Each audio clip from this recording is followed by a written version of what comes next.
Yeah హైదరాబాద్లో రోగికి China నుంచి సర్జరీ అట. వుహాన్లోని టోంగ్జీ ఆసుపత్రిలో భారతీయ వైద్యుడు, భాగ్యనగరంలోని ఏఐఎన్యులో 63 ఏళ్ల పేషెంట్, అక్కడ నుంచే యూటరల్ రీ ఇంప్లాంటేషన్ సర్జరీని 90 నిమిషాల్లో పూర్తి చేసినట్టు డాక్టర్ మహమ్మద్ గౌస్. 7,000 కిలోమీటర్ల దూరంలోని 2 ఆసుపత్రుల మధ్య సాంకేతిక అనుసంధానం, రోబోటిక్స్, అత్యంత వేగవంతమైన 5G ఇంటర్నెట్తో సాధ్యం అంటూ చూస్తున్నాం. హైదరాబాద్లో రోగికి సర్జరీ తర్వాత వుహాన్లోని టోంగ్జీ ఆసుపత్రిలో విజయ సంకేతం చూపుతున్నటువంటి డాక్టర్ గౌస్ చైనా వైద్యులు అంటూ చూస్తున్నాం. నిజంగా హ్యాట్స్ ఆఫ్. అంటే చైనా టెక్నాలజీ ఎంత అధునాతనంగా టెక్నాలజీతో ముందు పోతుందో మనందరం గమనించాలి. సో ఇండియాలో ఉన్నటువంటి ఒక వైద్యుడికి ఏది యూరెటరల్ రీ ఇంప్లాంటేషన్ సర్జరీని 60 ఏళ్ళ సంబంధించినటువంటి ఒక మనిషికి చైనా నుంచి టెక్నాలజీ అనుసంధానంతో మొత్తానికైతే అక్కడి నుంచి దాదాపు 90 నిమిషాల వ్యవధిలో ఆ యొక్క సర్జరీని పూర్తి చేయడం జరిగింది. ఇది మామూలు విషయం కాదు.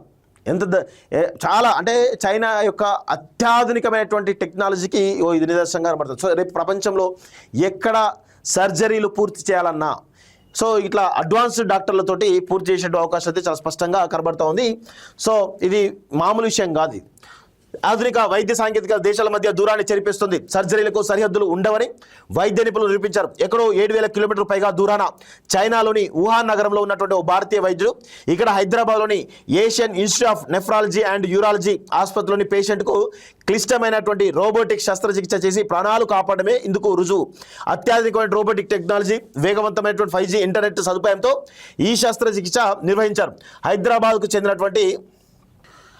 చెందిన ఒక మహిళ 63 మూత్రాశయ సంబంధిత ఇబ్బందులతో బాధపడుతూ ఏఐఎన్యు వైద్యులను సంప్రదించారు. అదే సమయంలో ఆసుపత్రికి చెందినటువంటి యూరాలజిస్ట్ డాక్టర్ సయ్యద్ మహమ్మద్ గౌస్ వుహాన్లోని టాంగ్జీలో జరుగుతున్న international hepato pancreato biliary association Chinese chapter 10వ కాంగ్రెస్కు హాజరయ్యారు.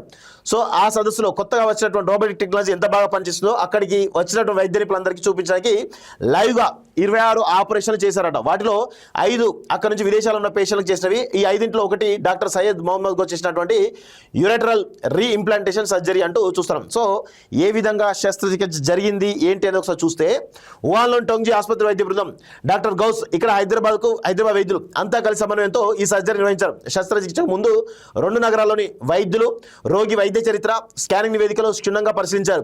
టోంగ్జీ ఆసుపత్రిలోని రోబోటిక్ సిస్టమ్కు హైదరాబాద్లోని ఏఐఎన్యులోని రోబోటిక్ వ్యవస్థను అనుసంధానం చేశారు.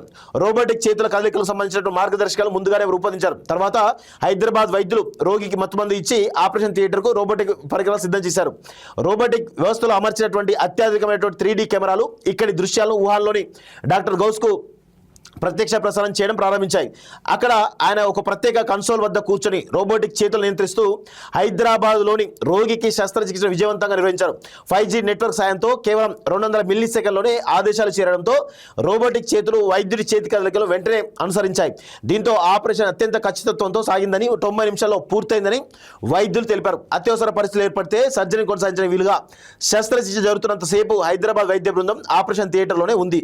భవిష్యత్తులో దూర ప్రాంతాల్లో ఉన్న రోగులకు నాణ్యమైనటువంటి వైద్య సేవ అందించడంలో ఈ తరహా రోబోటిక్ అసిస్టెడ్ సర్జరీలు కీలక పాత్ర పోషిస్తాయని చెప్పేసి కూడా చాలా స్పష్టంగా తెలుస్తోంది. నిజంగా మన భారతీయ వైద్యుడు ఒక అధునాతనమైన టెక్నాలజీతో కూడుకున్నటువంటి ఇలాంటి రోబోటిక్ సర్జరీలను చేయడం నిజంగా అరుదుగా కనిపిస్తుంటే నిజంగా హ్యాట్స్ చెప్పలే ఆ డాక్టర్ గౌస్కి ఒక మంచి ప్రయత్నమే. నటిస్ బస్సులో సీసీ కెమెరాలు కూడా పెడుతున్నారట. సో ప్రయాణికుల యొక్క భద్రత, సో ఏమైనా ఇబ్బందికరమైన పరిస్థితులు ఉంటే దాన్ని సీసీ కెమెరాలతో మానిటర్ చేస్తున్నట్టుగా తెలుస్తోంది. ప్రయాణికుల భద్రతకు హైటెక్స్ రక్షణ కవచం, బస్సులో భరోసా పేరిట నిరంతర పర్యవేక్షణ, ఆదిలాబాద్లో పైలట్ ప్రాజెక్టు ప్రారంభం.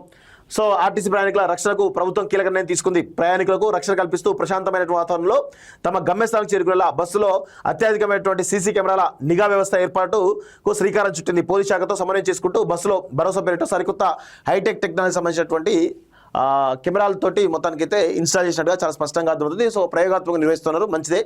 రేపటి రోజున క్రైమ్ రేట్ తగ్గే అవకాశం కనబడుతూ ఉంది. రకరకాల అడ్వాంటేజ్ ఉంటాయి. మహిళలకు సంబంధించిన వేధింపుల విషయాల్లో కూడా కొంత కంట్రోల్ అయ్యేటువంటి అవకాశం అయితే చాలా స్పష్టంగా కనబడుతూ ఉంది. చూద్దాం మరి అది ఎంతవరకు అవుతుందో ఏదో చూడాల్సిన అవసరం అయితే ఉంది.